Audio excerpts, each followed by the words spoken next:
এটা খেতে কে কে পছন্দ করেন অবশ্যই কমেন্ট বক্সে জানিয়ে যাবেন। আলহামদুলিল্লাহ, সকাল সকালে উঠে আসলে আমার রান্না বান্নার কাজ শুরু।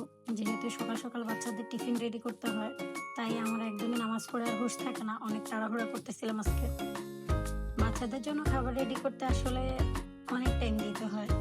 আমার বাচ্চারা যেহেতু অনেক বেশি পছন্দ করে আলু ভাজি আর পরোটা, সেজন্য আমি আজকে চিন্তা করলাম এখানে আলু ভাজি আর পরোটা করব।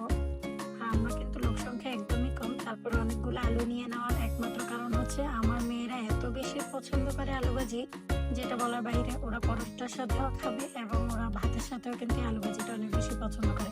তার জন্য আমার অনেকগুলো আলু নেওয়া হয়েছে। এখান দিয়ে আমি আবার আলুটা বসিয়ে দিলাম ভাজি করার জন্য। আর এখান দিয়ে আমি কিন্তু বসিয়ে দেওয়ার পরে পরোটাও বানিয়ে নিচ্ছি। খুব বেশি তাড়াহুড়া করতেছি, টাইম টু টাইম স্কুলে যেতে হবে, ওদের কিন্তু টিফিন দিয়ে দিতে হবে, ওদেরকে নিয়ে যেতে হবে।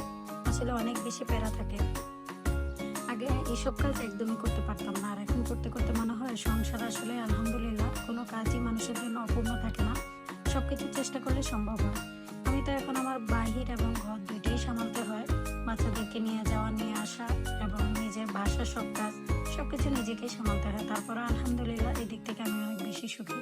আমি মনে করি প্রত্যেকটা নারীরই নিজের একটা ঘর থাকা দরকার, নিজের একটা সংসার থাকা দরকার, নিজের একটা অধিকার থাকা দরকার। আলহামদুলিল্লাহ সেই দিক থেকে আমরা অনেক বেশি লাকি, নিজের মতো চলতে পারতেছি।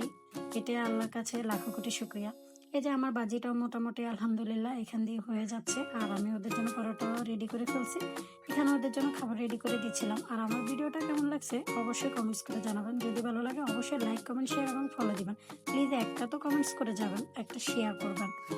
সবাই ভালো থাকবেন, সুস্থ থাকবেন। আল্লাহ হাফেজ।